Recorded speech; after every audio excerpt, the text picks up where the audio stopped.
El día de hoy veremos cómo transferir toda nuestra información de un teléfono Android a un iPhone. Con esto lograremos transferir nuestras fotos, contactos e incluso nuestras conversaciones de WhatsApp. Para eso, en el Android buscamos la aplicación Transferir a iOS. Luego la abrimos y aceptamos los términos y condiciones. Y en todas las demás opciones le damos en continuar. Esto es para poder darle los permisos necesarios para transferir toda nuestra información de manera correcta. Una vez hecho esto, solicitará un código al estilo de WhatsApp. Para esto, dejamos nuestro Android de lado y nos dirigimos a nuestro iPhone. Seguimos las indicaciones y seleccionamos en configurar manualmente. Aceptamos los términos y condiciones, configuramos nuestro método de bloqueo de pantalla y en esa pestaña seleccionamos transferir datos desde Android. Seleccionamos continuar y nos aparecerá el código que debemos colocar en nuestro Android. En el siguiente paso seleccionamos todo lo que queremos transferir, en mi caso seleccionaré todo. De igual modo les dejaré este video para que vean las opciones que me aparecieron y justo al final de la lista nos aparecerá la opción de WhatsApp. Para esto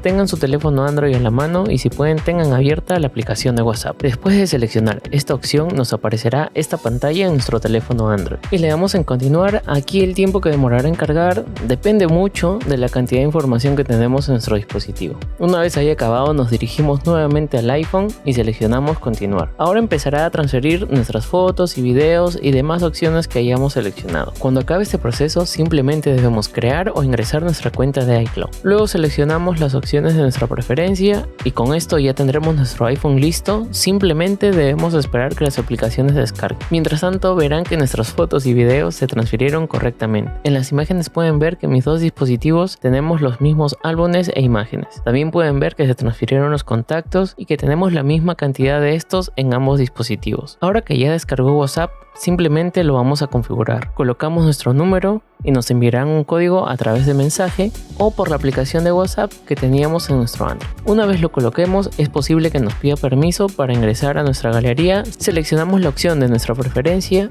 y listo, veremos que se transfirió el historial a nuestro iPhone. Ya nos queda colocar nuestro nombre y empezar a utilizar nuestro nuevo iPhone. Si te fue útil este video, no olvides de darle en me gusta, suscribirte y activar la campanita. Mi nombre es Marco, nos vemos en un próximo video. Chau chau.